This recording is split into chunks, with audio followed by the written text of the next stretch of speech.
There's 4 personality types that are more dangerous than any others, sometimes called the dark tetrad. The number of people that are in the personal development space that pretend to be wanting to do good, all that kind of stuff, that are probably in these categories is through the roof. I personally know of several people who are actually just awful human beings who are really good at faking it.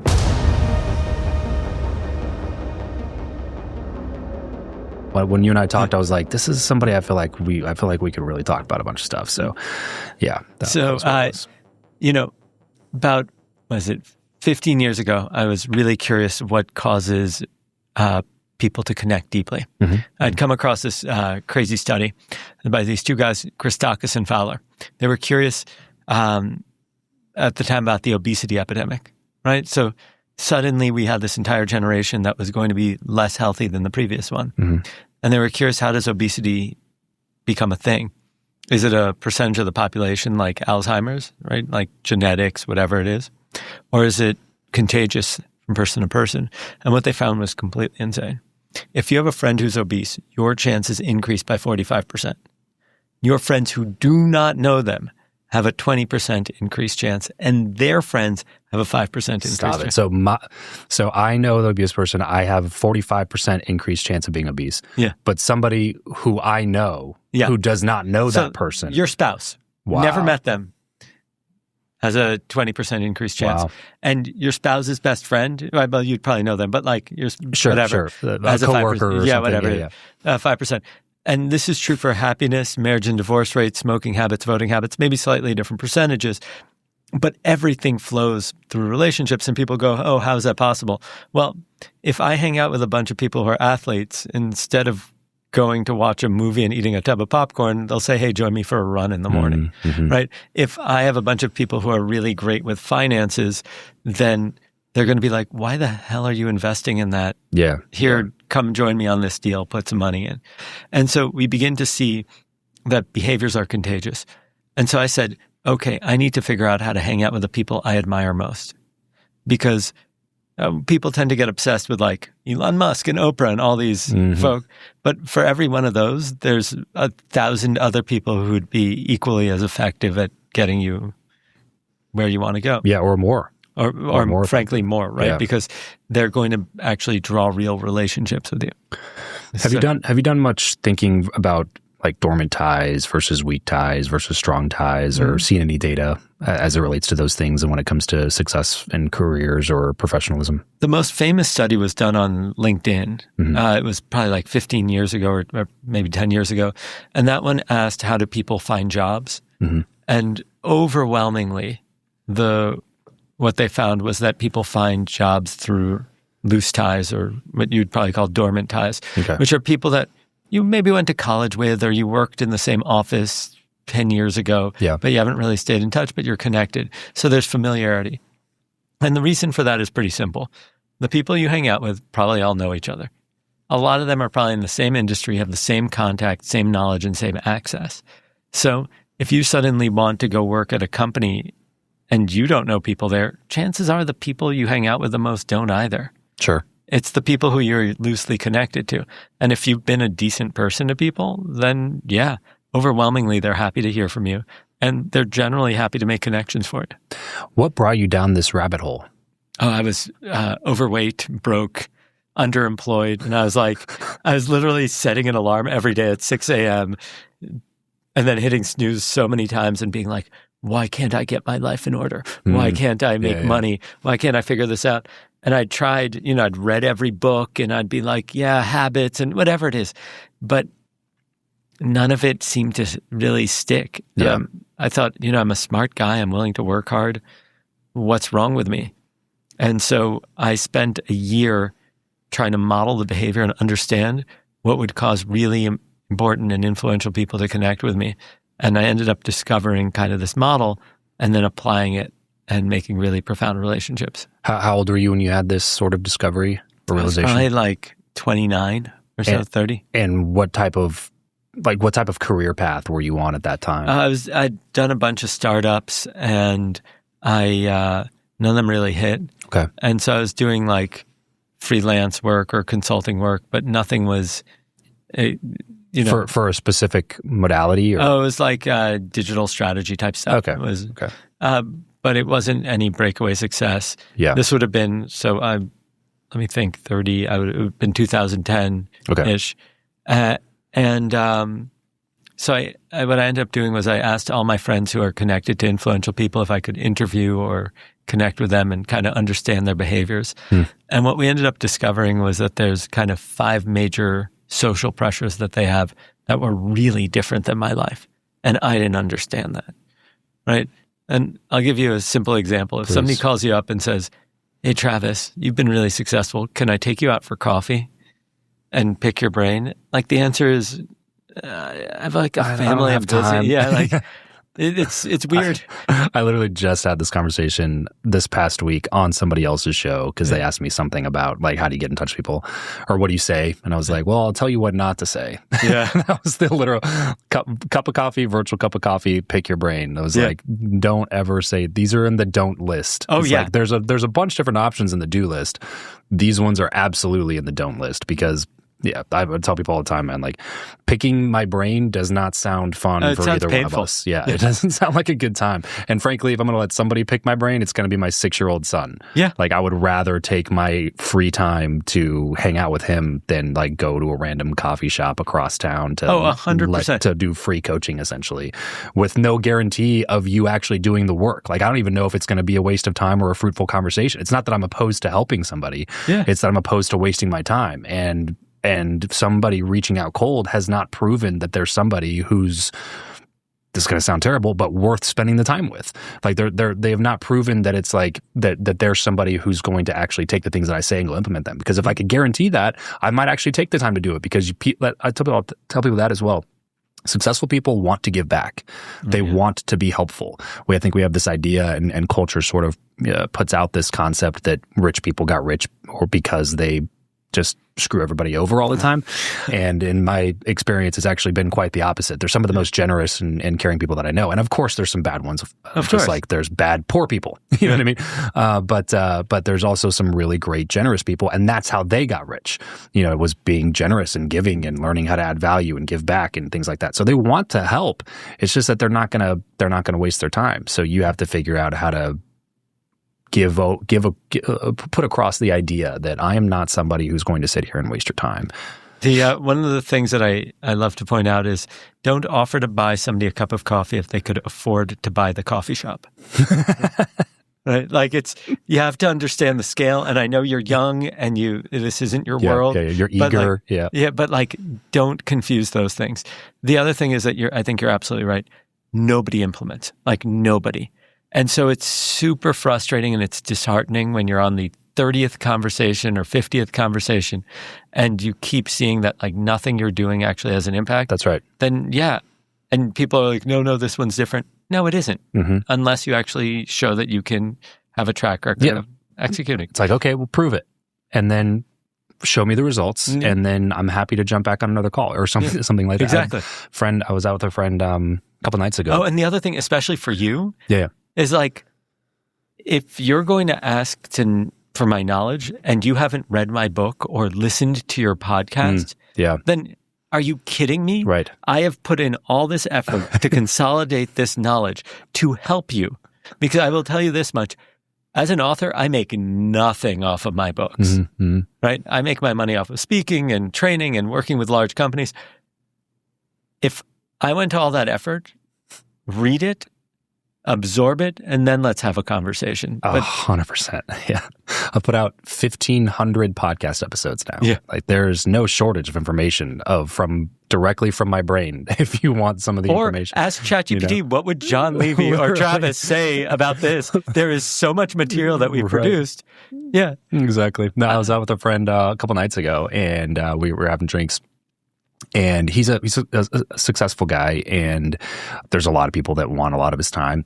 And we're just having some drinks, and he said, something I appreciate about you is that you actually like do the things that I suggest that you do. Yeah, which was coming up when we were just talking about this because it was like that's probably why he actually likes to spend some time with me because I'm not just like sitting there asking for opinions and advice that I'm not willing to take action on. And he said, do you know how many people I talk to that like don't come through this like paid program or aren't part of my coaching or whatever, who actually do the things I tell them? And I was like, I don't know, a few. He was like, zero. Yeah. Zero. So it's not difficult to be an outlier because most people just will not do what they say they will do or will not do what is suggested they should do. Yeah. Here's what's really interesting. Now, if we actually want to connect, to get back to that topic, if we actually want to connect, one of the things that is important to realize is the people that you want to connect with have different social pressures than you, right? So if you want to connect with somebody who is really junior in their career, they got plenty of time. Nobody's after them. They're happy to talk to you. But once you get to the point that you have, let's say, industry influence, right? You have an impact on an industry through your thought leadership, your position, your previous success, the kind of people you want to surround you, to be your brain trust, whatever you want to call it. They have 5 major social pressures. Okay. And the first is, and I call it steam. They want your social clout because hanging out with you gives them street cred. Right? So if you're constantly hanging out with the CEO of such and such company, then people are like, oh, that person must be up to something. Why do they know the big boss? Right. So on and so forth. The second is they want your time for whatever reason, right? Your expertise, because you have, when you've gotten to that level, you've developed some knowledge that they want. Your access, because you can get into places or get to things that they just cannot. And they want your money, either donations, investments, contracts, whatever it is. And those 5 things means that they have to have layer after layer of protection up in order to stop people from getting it, because there are more people who want it than the resources that they have. That is wildly true. Yeah. And so then the question is, how do we get through that? How do we get past their assistance and their security and their emotional doubt? Gatekeepers. Yeah. How did you find that process? Coming from, it sounds like you were basically starting from scratch at that point. How did you find that? My parents are immigrants. It's not like, and listen, my dad did decently well in the later part of his career, but when we were growing up, it was feast or famine. Yeah. Like it was. There's no trust fund. Yeah, that's for sure. So what? That's so funny. The immigrant families don't have trust. That's like not a. What's funny, man, is as a wild, just a complete aside to this. I had a conversation with a professor at Oxford earlier today. Actually, one of my other conversations today, and she wrote a book about the 8 reasons why immigrants build longer lasting companies. And she was telling me that almost 50% of Fortune 500 companies were started or run by an immigrant. And that was one of the things that blew my mind. There's another stat. So she pulled out like 2 or 3 different stats. The other half are dyslexics. Yeah. I'm not sure if you ever saw that like all the major CEOs are all messed up in the head like I am. Yeah, exactly. But yeah, I thought that was wild. Anyway, sorry, continue. So the question is, how do you get past that? Correct. And the answer is that there's kind of 4 characteristics that you can lean on to get past it. Okay.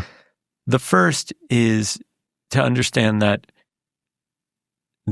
they've experienced everything already, right? They don't need another casino-themed fundraiser, and we definitely don't need another cup of coffee. That's right. I've never, in fact, had coffee in my life, so it's like not the thing for me, right? So what does that mean? That means that whatever you approach them with has to stand out as new or different. There's a section of the brain called the SNVTA. It doesn't matter what it stands for. It just sounds fancy science. But it's the major novelty center of the brain. Okay. And when you trigger it, it causes a desire to explore and understand. Because when something stands out as different to you, you're not safe until you understand it, right? And so this does 2 things. It creates curiosity, potentially, or a desire to learn what it is. It'll get you out of the house. The second thing is it actually causes the areas of the brain having to do with creating new memories to activate. And so everything becomes more memorable when that happens. When I say that, I mean the smells, the tastes, everything. So I needed to design something that first and foremost was novel, stood out as completely different. Second characteristic. The most influential people in our culture, do you know who they spend most of their time with? Other influential people in their culture? That's what everybody thinks. Not at all. Okay. Almost never. They mostly spend their time with their admins. Maybe their staff. Yeah. So if you go hang out with the CEO of Fortune 500 company, overwhelmingly, they're communicating with their assistant and their senior executives and their family. Yeah. Occasionally, very small percentage of the time, let's say 3% or something like that, they get to go to like some fancy party where there are other fancy people. Yeah. They have box seats to the game or whatever. But they're entertaining a client, which is another Fortune 500, whatever it is, right? That's why if they'll go to things like Davos, which is this big event in the coldest place you could imagine in Europe, there's no reason to go to Davos. It's inconvenient, it's cold, it's the middle of winter, unless there are other fancy people there. Do they hear talks there? Yeah, but like we talked about earlier, you can hear all that stuff on a podcast or on YouTube or read a book.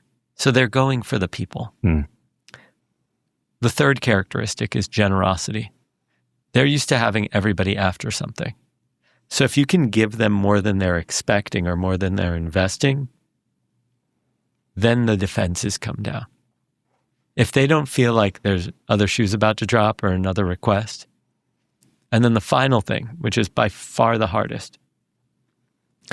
When I ask people what is the most desired emotional state, you usually hear things like happiness or love. Now, what's interesting about those is that you can feel those generally on like a daily basis to some degree. But there's one that's incredibly rare, and it is awe, which is the experience that repositions your view of the universe. Yeah.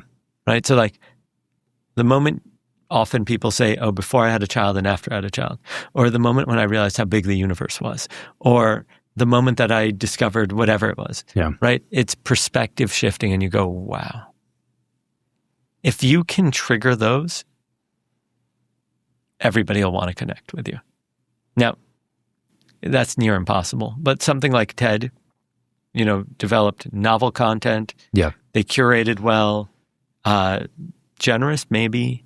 Occasionally maybe people saw awe when they saw a great talk. What I ended up doing was I created a secret dining experience. 12 people were invited. They're not allowed to talk about what they do or even give their last name. And then, after they arrive, they cook a terrible meal together. I mean, it's just awful. Then they sit down to eat, and they discover they're sitting with Olympians and astronauts and Nobel laureates and the guy who won a Grammy for barking on Who Let the Dogs Out. Just everybody is top in their field, and it's a fantastically amusing experience. Yeah. But you can see, Sorry, I was going to say, how did you put those dinners together first? Like your very first one, were you like starting with Nobel laureates and astronauts? Like, is this I don't know those people. That's what I was going to say. So because that's the immediate thought that just populated the brains of people that are listening to the show. It's like, I don't know those people though. Guess I can't do that, But I figured it was probably not the first dinner that you started with. Oh my God, the first dinner was like interesting people I knew. Mm-hmm. And it was an experiment. I didn't even really Travis, I was so broke. I PayPal'd my friend money so I could charge it to my credit card, and he gave me the cash. Because I had no money left, and I needed the money to order the supplies. And I didn't even really know why I was doing it.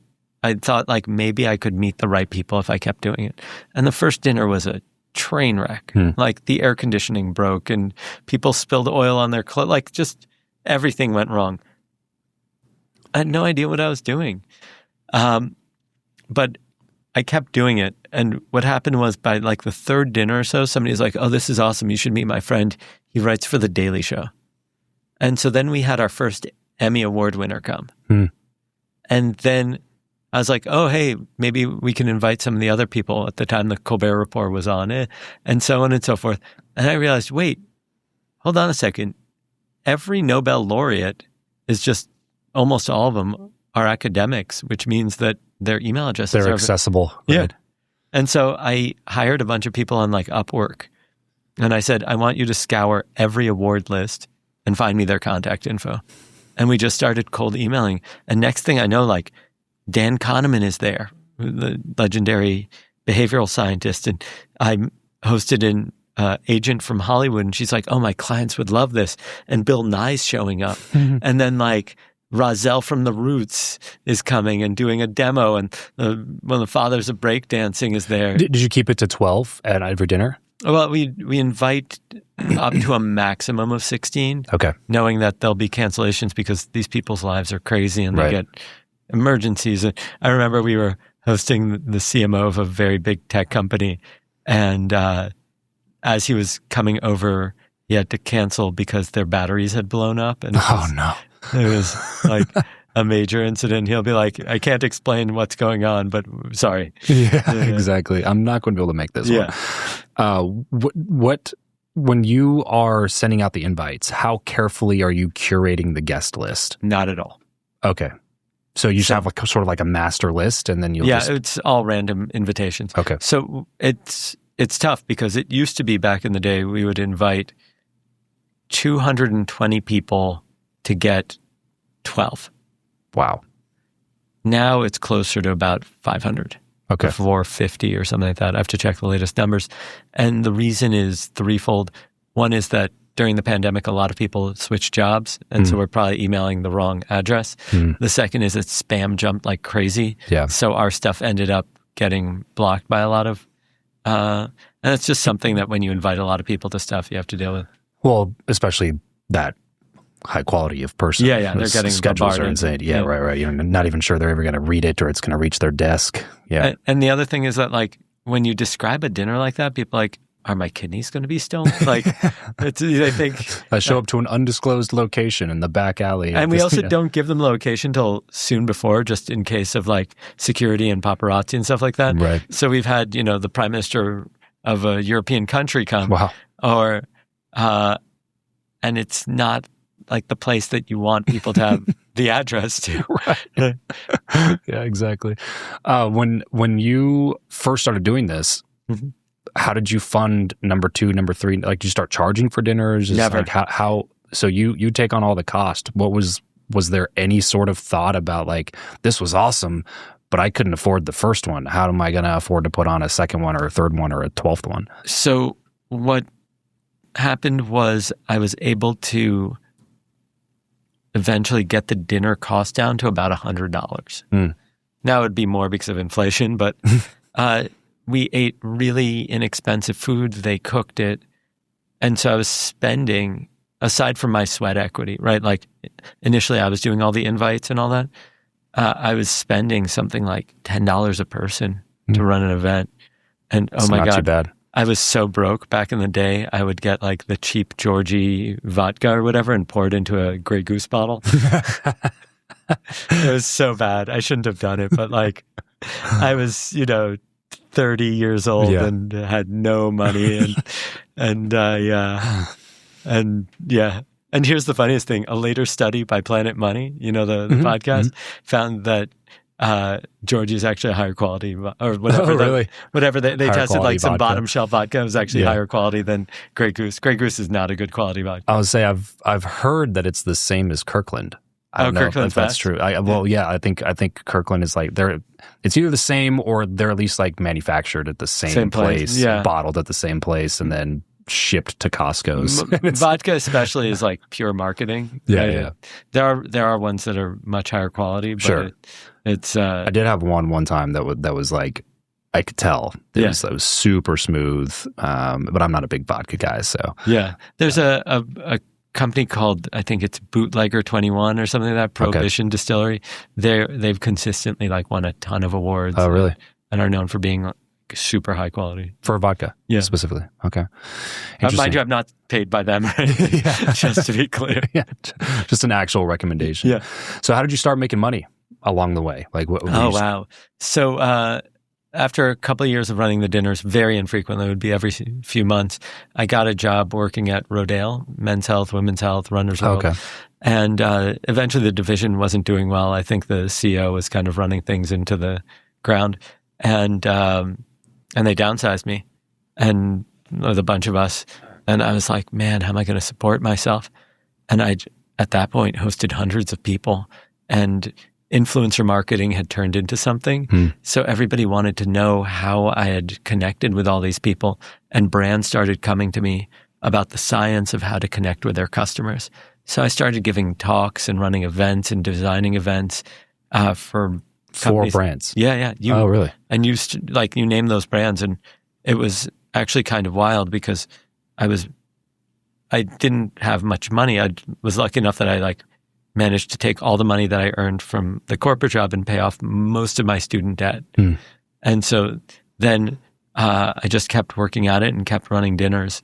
And every year I was earning more and more. It was great. Wow. And just from companies reaching out to you or people maybe that you even met at your dinners? Some of them were at the dinners. Yeah. And I also ran a second event after a lot of the dinners called Inspired Culture. We'd invite about 60 to 100 people to come after the dinner, and it would be this kind of big, it wasn't a party, but we'd have talks and performances. And so I'd meet so many people and I actually ended up on the cover of the New York Times style section. Oh, wow. Because one of the people who came was married to a writer. And one of the things that I was very clear on at the beginning was that even though I had nothing to sell these people, I knew I'd one day have a story to tell. Yeah. So I'd make sure that every dinner I'd have a high-profile journalist from a different outlet, so that when I did have that story to tell, I could just reach out to them and say, hey, would this be of interest to these outlets? And then I'd have a place to promote whatever it was that I was doing. And you felt like that was the time to tell the story? It wasn't even that. The New York Times approached me and I initially said no. Oh, okay. Because I thought it would be cooler to be underground. Boy, was I wrong. It was way cooler to get attention. Turns out, attention actually is a little bit better. Yeah, it was fantastic. And so the funniest thing, and this was so funny, one of my friends came up to me a few weeks after the article came out, and she goes, yeah, somebody came up to me, and mind you, I was broke. I barely had like $200 in my bank account, right? Somebody came up to my friend and said, hey, you know that billionaire that you're friends with that hosts all those parties? And I was just like, wow. Perception. Yeah, I know. It was just perception. And it wasn't like I was intending to deceive anybody. Of course not. No, yeah, exactly. It was just they thought, you have to have lots of money. Influenced by association, yeah. To do that, and you just don't. It's if you can create an environment where people can connect with people they find interesting, and it is novel and different, they will go far out of their way for an opportunity. Novel and different are, two you keys. Need novel, well-curated, generous, and if you can, trigger that. The sense of awe. And sometimes it would happen. I remember at one dinner, two people were making guac, and then they sat down at some point we were doing the reveal, and everybody was guessing what this gentleman did professionally. Black man, a bit older. And they're like, oh, you're a business leader, you're an executive. And he goes, yeah, well, my full name is Isaiah Thomas. I was a 12-time NBA All-Star. And yada, yada, and went through his accolades, years in the Pistons, all that. Of which there are plenty. Yeah, it's one of the all-time greats. And we had this news reporter for CNBC or something like that on camera, and she goes, Isaiah effin Thomas. Yeah. Isaiah effin. I was bragging to Isaiah Thomas about my Division III basketball career while making guac, and she literally takes her napkin, hides behind it, and sinks completely into her chair. But that's the point right there, though, right? Of the point of not introducing them at the beginning. Yeah. Is because that's the reaction when people find out who other people are, is the stories that you've told yourself your whole life start coming to the surface, and now all of a sudden you feel awkward around Isaiah Thomas or whoever, this Nobel Prize winner, this astronaut, and you feel less than, or maybe you feel better than, or you feel like higher status or lower status. It immediately inserts all of this, for lack of a better word, bullshit that prevents humans from connecting with other humans. Which is kind of the beauty of it. I don't know if I feel like I might have read a book of yours or maybe heard you on somebody's show back at the very beginning when I started all this, because my show used to be called Build Your Network. So it was all a study about how to build better relationships. I sort of was raised in a cultish type of a religious bubble. So when I left that, I was starting from scratch in terms of people that I knew. Because I spent my entire life there from like 3 to 21. School, church, everything was all on this one campus. Went there from kindergarten all the way through senior year of college, this one place. So when I left that, it was like, I don't know anybody. You know what I mean? Other than the people from this world. And I'm assuming if you've left, then you're like no longer. Yeah, it was kind of, I tell people there's sort of like 3 buckets. There's the first bucket, which was people who actively were rooting against me because they didn't want any positive examples of anybody who could leave and do well, you know, because their whole thing was like preaching the whole, you know, if you leave this, you end up, they would tell you the stories of the person who left who ended up like addicted to cocaine and, you know, doing nothing with their life, and they're homeless 4 years later and kill themselves in a decade. You know what I mean? They want those stories, you know, so they don't like people leaving and being successful. So there's that group, but I would say that would be a relatively small percentage. The largest group would probably be the ones in the middle who were basically just like, okay, good luck. You know what I mean? Like, go do your thing, but we're not going to be there for you or actively rooting for you or helping you in any way. And there was like the other group, which is also a small percentage, which is like, these are like my real friends, the people who I'm still close with to this day, you know? So, but either way, when I left, even the kind of real friends that I had, none of them were doing anything similar to what I wanted to do, because it was a purely ministerial college, you know what I mean? And so nobody that I grew up with or went to college with was going into business. And I didn't know any millionaires. I'd never met one, let alone like had somebody I could text or whatever. So Build Your Network, I started that as sort of a personal project to rebuild my entire network. And I gotta say, it must have been you, or like you, because you wrote a couple other books before the one you most recently wrote, and one of them was about something like this, right? Yeah, it's called. There was one called "You're Invited," which is about, it has like a little name tag on the front. Yeah, that's got to be the one that I read, because I remember doing this. I hosted a couple dinners, and I did that at the beginning. It was like you're not allowed to say what you do while we're in the cocktail hour mixer. And it was more people. It was probably like 30, 40 people. But I got up at the very beginning. It's a big dinner. Yeah. Oh yeah. It was, we rented out a really cool spot. I'll actually give you the contact, because it's a really cool, like sort of one of those kind of back alley type places, a big industrial park. You're kind of wondering why you're driving in there, and you open the door. It's this beautiful little, like almost speakeasy vibe facility in there. So I rented that out. Brought in 30, 40 people. The CEO of Chappell came in and did like a Q&A with us and everything like that. It was a lot of fun. But at the very beginning, I basically said, hey, you're not allowed to talk about what you do. And then probably 20, 30 minutes later, we did round intros with everybody. I passed around the mic and everybody introduced themselves.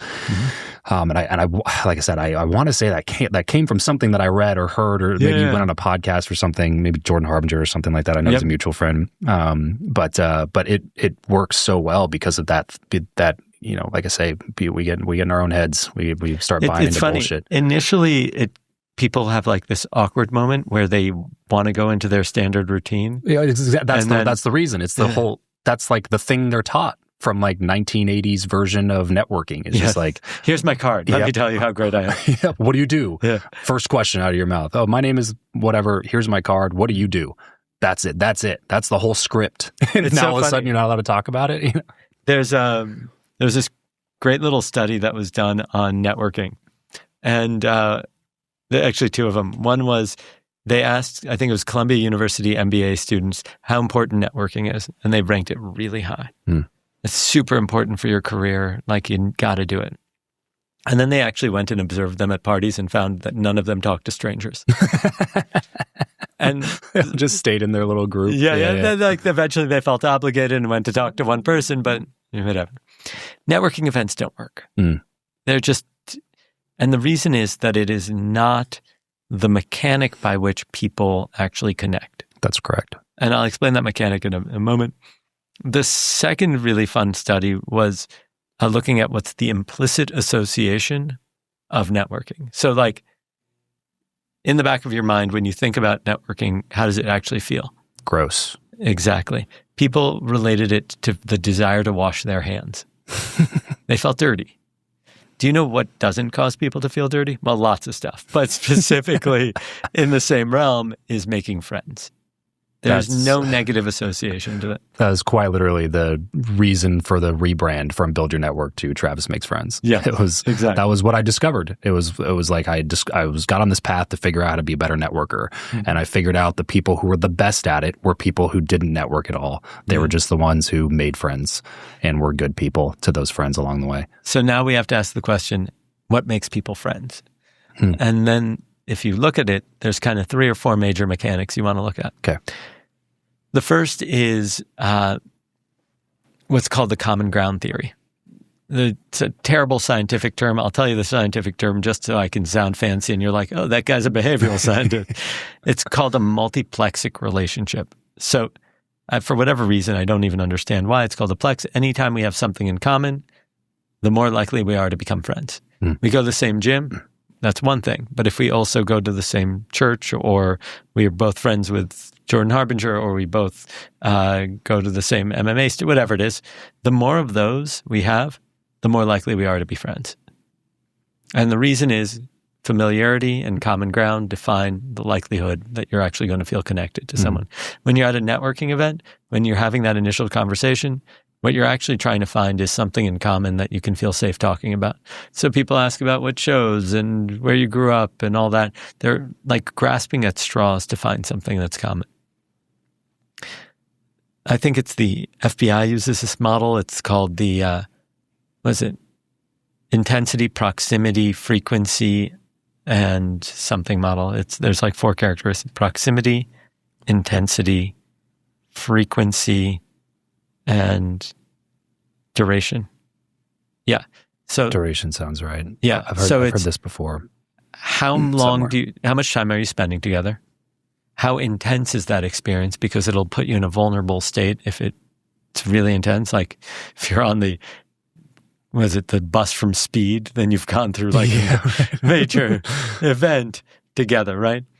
Frequency, how often are you around each other? Intensity, frequency, proximity, and duration. Proximity is how close are you to each other? So like people who are next door neighbors are significantly more likely to become friends than those that are 3 doors down from each other. Yeah, like actual geographical proximity. Yeah, precisely. So that's another factor. And most of that actually comes down to 2 factors, which is what's called the mere exposure effect. Here's a kind of crazy story. What is considered the greatest painting of all time? Mona Lisa. Notice how quickly you said that. Mona Lisa isn't even such a good painting. It was painted in around 1508. It wasn't until the 1800s that it was even recognized as a decent example of Renaissance art. In 1911, in August, a man walked into the Louvre. The Mona Lisa was hanging underneath a much larger painting and surrounded by many others. Walked into the Renaissance section on a Monday when it was closed and protected by 11 mostly drunk legionnaires. 1,000-room building, right? It's insane. He rips it off the wall, wraps it in his workman's smock, walks out the front door. Nobody stops him. It's about 36-ish hours later until anybody even noticed it's missing. And they said, oh, it's just missing because it's probably being photographed. Eventually, a collection of detectives are brought in. Newspapers around the world share photos of the Mona Lisa. And suddenly, the entire world knows what it is. No way. 3 years later, it's finally returned through a series of odd events. Once again, newspapers around the world publish stories about the missing lady, and it suddenly becomes a masterpiece. Now, if you even compare it to other works by Da Vinci, it doesn't hold a candle to The Last Supper or others, right? So what is that? It's the same reason people actually listen to the song Friday or care about Kim Kardashian. It is famous for being famous. It is literally the Kim Kardashian of 1911. Anything that we see more frequently, we trust more and like more. I did probably the largest study in history on dating with my colleague Moran Cerf, and we found that if you have the same initials, you're 11.3% more likely to date. Wow. Familiarity breeds trust. So one of the greatest factors is, can you find familiarity or common ground with people? The second factor is something called the IKEA effect, which is that we care more about our IKEA furniture because we have to assemble it. Yeah. Anything we invest effort into is what we care about. And there's this funny study. group of people, our researchers go out and ask people for complex directions. Overwhelmingly, they didn't get them. Then they took a different strategy. Ask people for the time, and then ask for the directions, yeah. Overwhelmingly, they got the directions. Once you are viewed as somebody worthy of some effort, you are viewed as worthy of more effort. The foot in the door. Yeah. And that's what's really interesting, is that when we approach people, we're often, hey, can I take you out for coffee? Rather than finding a small investment of effort, you're asking for me to be your mentor suddenly. And I'm like, oh, you want me to take time away from my family for an unpaid part-time job? No. Sounds like a blast. Yeah, count me. Yeah, sure, count me in. So what we have to realize is that if you actually want to, quote unquote, network, it's not about networking, it's about making friends. If you want to make friends, find common ground, find ways to invest effort into them and them to invest effort into you. Because those are the mechanics that actually allow people to connect deeply. That's why we run a dinner where people cook together. Yeah. It causes that IKEA effect. Similar, man. So we put on this event. This was 2019. The goal was actually to put on a bunch of events, and then obviously 2020 happened and kind of shut that shit down pretty quick. But we put on this event. It was Build Your Network Live, so it was like a live version of the podcast. You know, had about 100 something people at it, and we did it at Topgolf. And so, because that was my whole thing, I was like, I'm not doing one of these stupid hotel conference room things again, which everybody does. So we rented out Topgolf's entire meeting space, and in between sessions, we would go golf together and do things together, right? So the very first day, I think you'll appreciate this. They're round tables, right? The venue set up in round tables again, so you could see the person across from you rather than face the stage. And there was these they were, table placements, whatever, the centerpieces. But what it was like a mini trash can. It was about that big. Put them in the center of all the tables. Like very first thing that I did when I got up there to welcome everybody was just I said, all right, now we're about to do like a little breakout, like get to know the person across from you type of a thing. And I was like, so in the spirit of that, who brought business cards? Who brought this? Everybody take a business card and hold it in the air. And everybody in the room essentially, it's business card right up in the air, proud, like brought my business cards to the event. Check. You know what I mean? I'm going to be successful. Exactly. Yeah. And I was like, all right, now see the trash can in front of you? Everybody throw your business cards in the trash can, because that's exactly what's going to happen as soon as whoever you give it to gets back to the hotel room. They are useless. They are pointless. And like step one, no business cards, because that's not a connection with anybody. I do not know. I think I haven't given out a business card in probably 8 or 9 years. Yeah. First of all, like even if somebody takes it, the chances that they'll remember to email you is 0. Exactly. Yeah, that's what started it for me, man. It's like go to conferences and I walk back to my hotel room with like a wallet full, like a thick stack of business cards. And it was like I'd go through them with like, I meant to connect with at least 3 or 4 of these people, but I don't know which one it was. And I'm certainly not going to call through everybody to find out. Like whole pile goes in the trash. And it was like, well, that was useless and completely pointless. I finally started getting to the point where if somebody gave me a card and I actually wanted to connect with them, I just take a picture of it and then I throw it away. I take a picture or I say, hey, pass me your phone right now. Yeah. What do you want? I go, I'm going to email myself and we're going to actually stay in touch because every email gets answered. That is the preferred method. Now it's just text me, connect on Instagram, email, something where it's actually a real connection. And if the thing is, some people pull out the Notes app and they're like, oh, I'll put your email here. And I'm like, we are going to just do this email right now. Correct. Or they do, we'll do the bump thing and we'll transfer contact info. I'm like, that sounds lovely, but now you're going to somehow remember my name? Like, I don't remember anybody's name, especially not after meeting 30 other people at an event. I like the Instagram one too, because we put out a ton of content.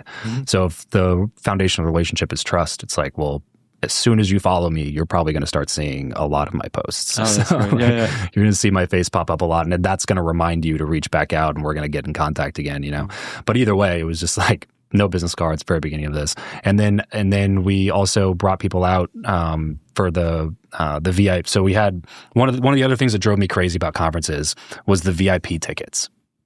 I just felt like most conferences I went to, the upgrade to VIP was usually like a 3 or 4x of what the general admission ticket price was.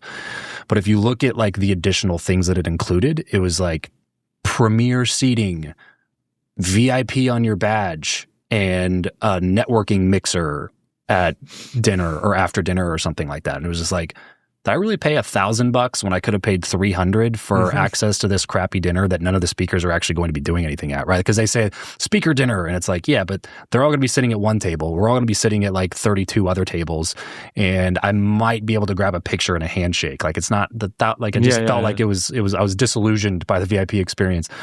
So we sold VIP tickets. And we charged $1,000 for them, but we gave them a whole day by themselves at the very beginning of the conference. Oh, that's cool. So it was like 100 people, but like 20 or 30 were VIPs. And then we had the entire first day of a 3-day event was only VIPs there. So it sort of gave them an edge, and then the cool thing was like watching those people connect with each other on the first day of the general admission event, because all those people were showing up brand new and didn't know anybody. Whereas everybody at the VIP experience, we brought them out to a different venue. And then we did an escape room after the day was over. So the Saw escape room downtown Vegas, which is a really cool escape room, like 5-6 different rooms. We separated them into groups of like 10 people, and we shuttled them to the escape room to do the event. Then we brought them back to dinner, which was only those people and some of the speakers that were in there. But it was a small enough group that the speakers were actually there talking to people and getting to know people. And then after that, we brought them to the Link promenade in Vegas. And so the Link is the giant Ferris wheel in Vegas. And if you get a certain type of ticket, it's an open bar. Oh, that's fun. So it's open bar the whole time that you're in there, basically. So it's like $20 to just go on the thing, but it's like $50. You can drink as much as you can drink until you get back around to the beginning. So we did that at the very, very end, And so a bunch of the VIPs they had a great time. They were out connected with each other, doing the escape rooms and hanging out at the dinner, going on the Link and seeing a great view of Vegas and drinking and having fun together. So day 2, they show up and everybody else is there, green and new, and they're all there with like high-fiving, handshakes, talking about last night. You know what I mean? So it was just like, but again, I want to say some of this stuff came from you, dude, just to be honest, because I know that I remember thinking that at the time, like, I got to do something different, and it's got to be based around actually connecting with other people rather than just putting them in a room together and having 12 speakers. We recently, actually, it was yesterday, it's hard to believe, I ran our conference. So we have a influencers conference. It's limited only to people who've cooked me terrible food. And what we ended up doing is just like crazy stuff. So the first year, instead of, let's say, having an F-35 pilot talk about decisions in extreme situations, we brought in a human-sized gyroscope and spun people, and they had to make decisions. And a human-sized gyroscope. You know, those things that's like, and so the people are just spinning and they have to spot if the plane is friend or foe, right? And you begin to see how impossible it is to make decisions. Or we filled a pool. We got one of the top Wim Hof breathing instructors in the world. His name is Chuck McGee, and he did breath work. And then we filled a pool, like a pool with 1,500 pounds of ice, brought it down to 0 degrees and did a group 0 degree swim. We had one of the top fear experts in the world coach people on their fears. And then we surprised them with snakes and tarantulas and all these other kind of crazy things. Yeah. So everything we did was like the immersive, crazy experience that bonds you. That's the big thing, is it actually creates a bond. It's sort of the concept of the trauma bonding thing. It's like you experience something together, you're more likely to have an actual established relationship when you leave that experience. You know what I mean? Whether it's good or bad. It's like you experience something, but with another person, now those two people are, you know, more likely to leave and actually stay connected rather than just like, oh, I got your business card. It's that hit me up. Intensity thing, right? Intensity, yeah. What did we do this year that was super fun? A bunch of stuff. We had the first night, nobody knew what was going to happen. It started off with an experience that was in the dark, and it was this woman named Sarah Mankari, I think is her last name, and she led group discussions where people were blindfolded, so they didn't know who they were talking to. It was like very intimate conversations. And then we split people up into teams, and they had 5 challenges to complete.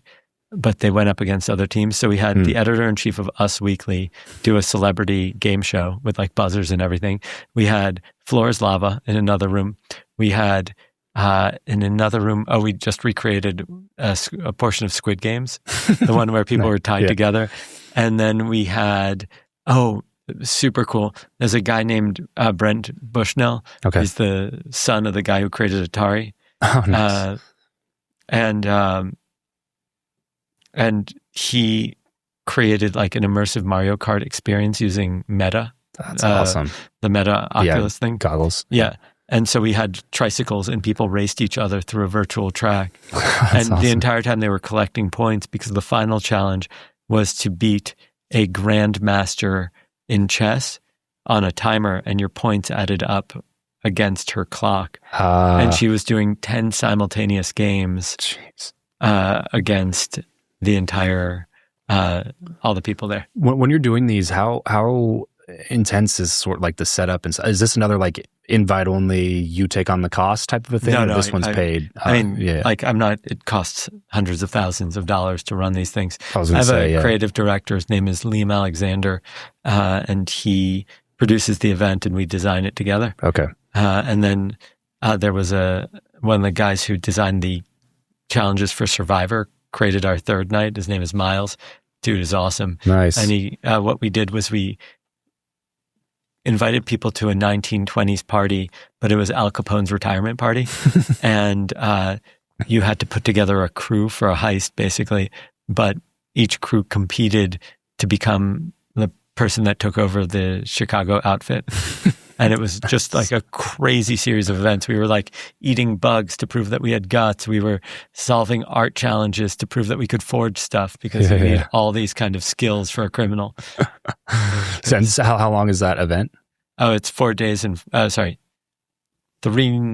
nights and 3 days. Okay. So it's like it spans 4 days. Yeah. But it's like everything is planned.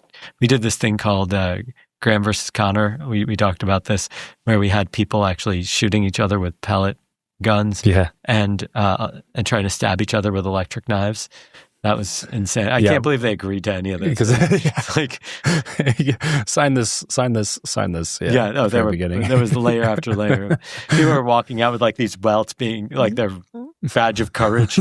It's like, I'm tough. Yeah, because that was based on something that somebody went over at the beginning, I assume, the 25-foot rule or whatever. Yeah. So one of our dinner alum was a weapons dealer that's quite prominent. And so he talked about this rule of at what distance you can shoot somebody. But in the Northeast, people don't really have guns, so they don't really understand the risk factors or anything like that. So by putting them in an actual scenario where they had to shoot somebody, lots of people just shoot themselves in the foot. Like they don't realize the intensity of a situation. But in order to prove this, essentially, like they would have a pellet gun on them. Yeah. But it wouldn't be planned. It would just be like they're walking around. No. They were in a hallway. Okay. That's dark. And they knew that at some point somebody would show up. Okay. But they didn't know when, but they were like kind of ready to go. Yeah. People freeze up all the time. Right? Yeah. Which is one of the reasons that people who are in the military know, like, if you need to be trained with a weapon because like you could have access to anything you want, but under actual combat situations, people will not necessarily perform. Did anybody shoot him? Everybody ended up, I think, getting shot based on all the bruises I saw. Or stabbed, you mean? Because the one guy would run down the hallway with the electric knife. Yeah, it was more like a cut. I'm not sure. Have you ever experienced these things? No. Oh, they are something. Just like intense. For the demo, to make sure that it was okay to do to people, they did it to me. Yeah. And my leg just locked up, and I was like, "Wow, really? It's like a stun gun." It's not stun gun because it doesn't knock you on the ground. Okay, but it will. Like it's similar, and it's through clothing, and you feel it, and you're like, "Wow!" Yeah, like it's not going to create. Well, you have to damage. do something like that because there has to be stakes, right? Exactly. There has to be some stakes. It couldn't just be like a gotcha or like tag. You know what I mean? It's like, well, you wouldn't feel compelled to like have to unholster the gun and have a reaction. If there's no pressure, then you don't actually get to see how you perform. Yeah. What we ended up also doing at the same time is like all these other kind of crazy things. So we had the guy who won the Grammy for barking on Who Let the Dogs Out lead a session on AI generated music. So they created a romance song, and people all gave lyrics, and then they produced it using AI software. We had we had one night that was called Night with My Favorite Doctor. All you were told was to show up to a certain part of the hotel, and when you got there, we had set up a fake TSA, but it was operated by Thing 1 and Thing 2. And when you got to the location, so like they were scanning you, it was completely ridiculous. And when you got there, it was the woman who took over for Dr. Seuss was told stories, and that's awesome. So she's kind of like the new Dr. Seuss. How do you guys come up with all of the ideas for an event like that? This is like an annual thing? Yeah, it's an annual thing. We have more ideas than we know what to do with. Oh, really? Oh my God, we have so many things that we've been planning a thing for years now where we wanted to do a heist where we put GoPros on people. Yeah. And in places, and actually set up a glass briefcase with $10,000 in it. And if anybody can reach it without getting caught, we will donate it to a cause. Wow. Like we have lists and lists. Ideas isn't the tough part. Yeah, the tough part is like doing it safely. Oh yeah, that's fair. Is it like you sign up for what you want to do? Like everybody does everything? No, not everybody. So their main stage or group events. So the evenings are all together, and then throughout the day we switch off. So we had this amazing. So even the talks though, like the standard talks aren't standard. So we had this amazing Afghani woman, Pashtana, who spoke out openly against the Taliban, had to escape Afghanistan, and was used as a bartering chip, was almost beheaded. Wow. And luckily was saved by a special ops person from the U.S., not through kinetic action, but through... Oh, really? But through negotiation. Wow. And we had her come up and share her story of how she established a network of hidden schools throughout Afghanistan for girls. And then we said, and we have a surprise for you if you walk into the other room. And when they did, we had this amazing Afghani food brought in for everybody as a snack. Nice. It was just delicious. And she told stories about her culture and the history and what life was like. And it was just amazing. Yeah. Is it sort of like main stage vibes? Like you have somebody up on a stage and sort of like auditorium style seating, or some of them, and then seating, and then some are breakouts that are interactive, and some take place in gyms or pools. And like our rule is that whatever we do, it's going to be different. Yeah, be different. Yeah. What about like venue? It's just at a hotel. One venue, you have multiple rooms and things that you're using and things like that. And the reason is that when you have 100 people, like transporting them is it's difficult and expensive. So it's just not worth it. Yeah. It also could prevent other things from happening. You get, again, stuck in traffic. Oh my God, it's just not a good move. A lot of other things can... You're introducing variables. Variables outside of your control. You want a closed system whenever you can have it. So one of the things that I keep telling people is, you can't really predict a lot, right? Unless you control the environment. So at Disney World, there's this weird design. You walk up to the front, you park your car, you go up an escalator, you buy your ticket, and then you board monorail. It takes about 23 minutes, and you get to the Magic Kingdom entrance, and then you go in. And the head of the Disney Institute asked a bunch of us, it's a research group and consulting group, why isn't the ticket counter at the entrance? And people are like, anticipation. And he's like, listen, nobody randomly shows up in Orlando, right? Like, you've been anticipating this for a while. Too many obstacles before you put the money in? It's because, according to him, he said, when you calculate the average household income in the U.S. after taxes, and you look at what 5 days for a family costs at Disney, it's a huge percentage of their annual income. And so we don't want anybody walking in upset to the happiest place on earth. How long does it take for that feeling to go away? 23 minutes. According to them. Wow. And so that way, when you enter the Magic Kingdom, you can accomplish two things. One, be at the happiest place on earth, happy. So you're not yelling at your kid, oh, you better enjoy every damn minute of this or whatever. The second is that you're ready to spend money again. It's a business, right? Yeah, right. And so what I try to explain to people is, if we're going to use an example, I think it was Jonathan Haidt who originally came up with this, or it's partially inspired probably by old wisdom. There's something called the elephant, the rider, and the path. Okay. And if we were to compare our brain to anything, it would be an elephant with a rider on top. Our logical portion is smaller and weaker than our emotions, the elephant, right? And the rider can maybe get me to eat a healthy breakfast. But by 5 o'clock, if there's a candy bar on my counter, by 5:01 it is gone, because that elephant is larger and stronger, and those emotions cannot be controlled at a certain point. So if I want to control the elephant, my best bet isn't to try to speak logic and say, oh, don't you want to be skinny and fit and healthy? The other option is I can speak to the elephant. How good would it feel to do those things? And that helps. But nothing will compare to designing a path that is so rigid that the elephant can't wander. If there are no candy bars in my house, that elephant is not going to eat a candy bar. It's far too lazy to go outside, find a store, buy a candy bar, and come back. Right. So what does that actually mean? That means that Disney figured out that trying to tell people it's okay to spend the money doesn't work.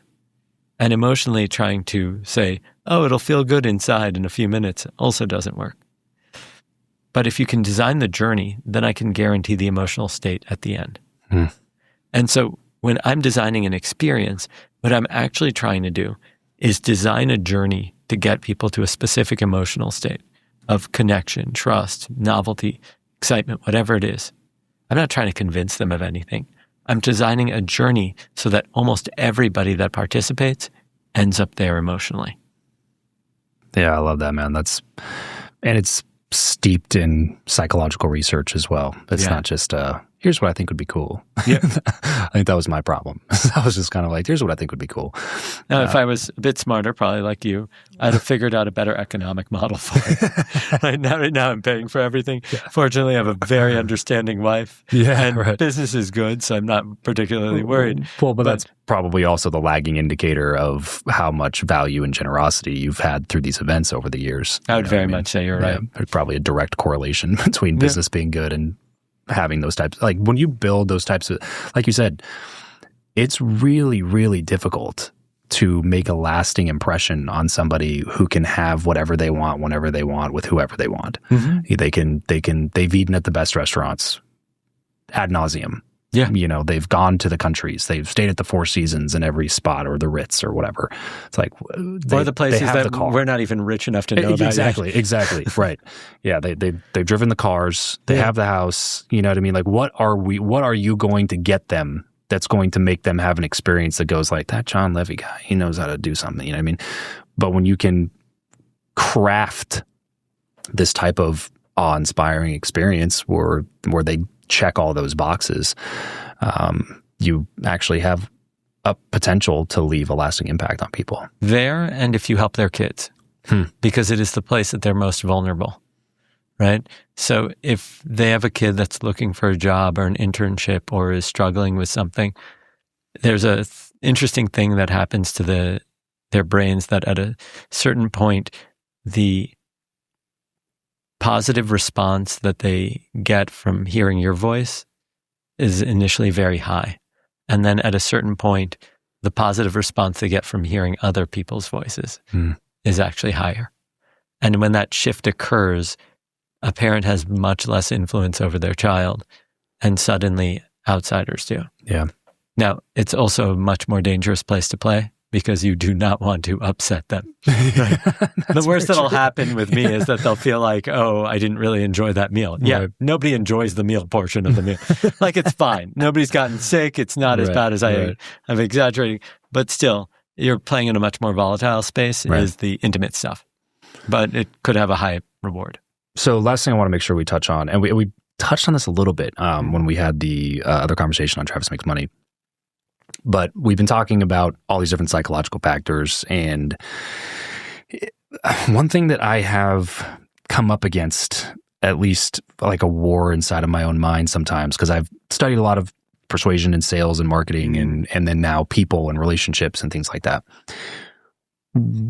How do you view the understanding the psychology diving into the research against the perspective of, I think I'm just manipulating people into being friends with me. Oh, interesting. Manipulating people into being friends with me. Like, is there a danger here? Yeah. To truly understand somebody's psychology so much where you're creating this place where it's like, it's impossible for you to leave without being my friend. You know what I mean? Like, I've just sort of struggled with, like, there's a push and pull here where it's like, you want to do things the right way, and you want to do the research, and you want to build an experience that actually helps people and gives value, but I don't want to do it in a way that it feels like I am emotionally manipulative, if that makes sense. Okay. I think the first thing that we need to accept is that human beings manipulate all the time. Our kids are amazing at figuring out how to get one more cookie out of us because they'll give us a hug and all that, right? Yeah. So it's something that we're going to struggle with our entire lives, because when you really, either consciously or not, understand how to maneuver through life, you're going to do stuff. I think the bigger question is it benevolent in nature? So when my litmus test for that is, if I'm running an event, like I run the dinners, at the end of the dinner, people often ask about my work, and I explain, well, the reason that we cook together is this IKEA effect. And I break down a lot of the science, not everything, because it's just a matter of time. And I say, because I want people to connect more deeply. And then people kind of get that I'm doing that. And also, at least in my case, because most of the people who attend have no business case for me, like I have nothing to sell an Olympian, right? Or an astronaut, or you name it, right? Then it's pretty clear that if I wanted it just for business purposes, the entire makeup of the dinner would be all potential clients. Sure. Now, in other people's cases, I would say, if you can tell them why you designed things the way that you did and what your intention was, then it's not a manipulative experience. Yeah. As long as people feel that you're being benevolent, you have their best interests at heart. If you tell them, oh, I did this so that you get hooked on cigarettes because I work for a cigarette company, they're probably going to get upset. And that's how you know you're a jerk. Like, let's be honest. Yeah, right. Yeah, it was always something that I've just gone back and forth on. I'm just like, man, because you can see bad actors, and you can see certain characters that, talk about this stuff, and they get so amped up about how, they'll have a case study about this person who was opposed to this thing that they were offering, and then they did this, and this, and then, I got his ass. You know what I mean? It's like, it just feels so gross, and it's just like, you're doing this, like, I guess you did, but I feel like even though you are perceptually surrounded by people, I just have a gut feeling that you're probably a really lonely person. I would throw a few additional factors in there. There's 4 personality types that are, maybe 5, depending on who you speak with, that are more dangerous than any others. It's sometimes called the dark tetrad, or soon it might become the dark pentagon, depending on who you speak to about this. And the ones that I'm really much more familiar with are narcissism, Machiavellian, sadist, and psychopath. The number of people that are in the personal development space that pretend to be good-natured, wanting to do good, all that kind of stuff, that are probably in these categories is, I'm guessing, through the roof. I personally know of several people who you've probably quoted and I've probably quoted, who are actually just awful human beings who are really good at faking it. And now there's also a bunch of people who've just been swayed to think that certain things are okay that just frankly aren't. And they're not being evil. Yeah, sure. It's just their thermometer or barometer for these things is off. Yeah. So I would just be careful when listening to advice and not fall into the guru trap that just because somebody sounds smart and confident in saying something, that makes it a good idea. Yeah. I'd say, like, and here's a bit of the problem. Human beings tend to listen, accept, and then occasionally think. We don't listen, think, analyze, and then maybe occasionally accept. Yeah. And that's all of us, me and every other scientist out there, right? Like, it's just the mechanics of the human brain. And so it tends to be that the first lie wins. Whatever the first piece of information that comes to you becomes the context to which everything else is compared. Which is why people are likely to stick with whatever religion or belief system they grew up with. Yeah. And so, which makes you leaving just a remarkable achievement, right? I think that people will often say to those who are in cults, oh, how did you get caught up in that? And I think the more interesting thing is, how the hell did you get out? Like, it's all of us are prone to end up in a cult. Yeah. It's the mechanics of human behavior. What's amazing is the people who have the strength to leave. Yeah. Yeah, that's why I'm so huge on just asking questions. You know, I have this... You must have been a pain in the ass as a kid. Yeah. Well, what's interesting is, like, I feel like I didn't really develop it as much until I was an adult, because I wanted to please everybody so much. Like, I wanted everybody in that world to view me as, like, one of the good kids, you know? So when I would have questions, if it was something like surface level, I'd ask all of them all the time, and my teachers did not like that. But but when it came to sort of like the big questions, if I had questions about it, I would mainly just keep it to myself, because I knew that was a no-no. Would they tell you to doubt the doubt and things like that? Oh yeah, of course. Yeah. That's just Satan sowing seeds of doubt. You know what I mean? But it followed each aspect of the BITE model, you know, from Stephen Hassan, where it was just behavior control like crazy, information control, absolutely, like couldn't read any. Like, we had a bookstore at our church that was like, all the books there were published by the publishing company that the church started. Yeah. You know what I mean? And owned. Yeah. So yeah, I was half expecting you to say we had a bookstore and every shelf was just covered with a Bible. They were all just the Bible. Only the King James Version. Yeah. No, none of that. Oh, none of that. Yeah. Heathen stuff. Oh my God. Can't learn about Jesus from the NIV. It's yeah. But yeah, it was a super interesting way to grow. But it did teach me to question a lot of things. And we have this Chappell family values thing on our wall in our kids' playroom.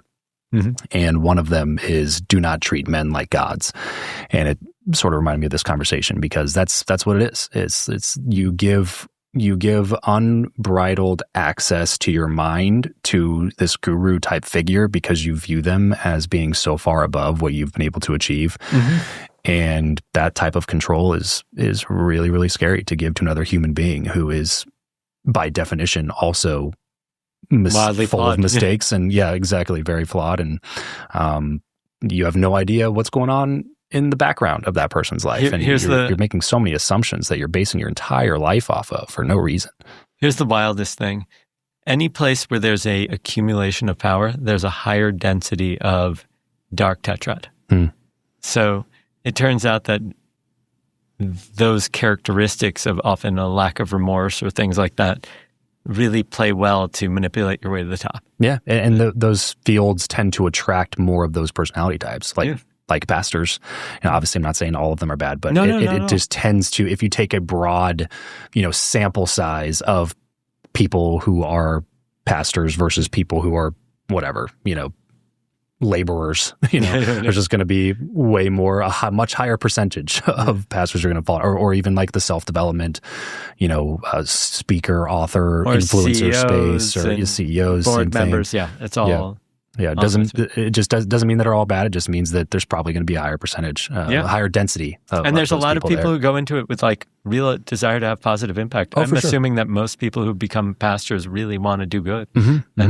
And I don't know why we're singling that group out, but yeah, and then there's a small percentage that are just awful. Yeah, and they get away with it more often because of the position is the scary part. My producer actually has a show called Preacher Boys, and it's about uncovering abuse in the cult that we grew up in, sort of together. He just went to a different church. I went to another one. But yeah, it's kind of blown up, unfortunately, because when he first started, it was like 5-6 years ago. And I remember asking him, I was like, because he was working with me on a bunch of my stuff, and I was teaching a lot of podcasting at the time. And so when he started a show, he came to me and was like, hey, I have an idea for a podcast. I was like, cool, let's talk through it. And I was like, this is a good idea, man, but name of the game is consistency. I was like, I don't know if you're going to have like enough stories, content, you know what I mean? And here we are 6 years later. Oh my God, really? He was featured in a documentary. It's on HBO Max about it. He's kind of a talking head there. It's just, it's pretty wild stuff, man. But it's insane. Anyway, I know we got to get you back over to the rest of your evening here, but I appreciate you taking the time here, Jon. Where can people go to find out more from you, learn more about what's going on? I'm super easy to reach. JonLevy.com, JonLevy.com. And I'm Jon Levy, T like Thomas, L like lion, B like boy on all the socials. JonLevy, and welcome anybody reaching out. I try to make a real effort to respond. Yeah, clearly. Yeah, something about connection with people or something. I think. something, friends, something.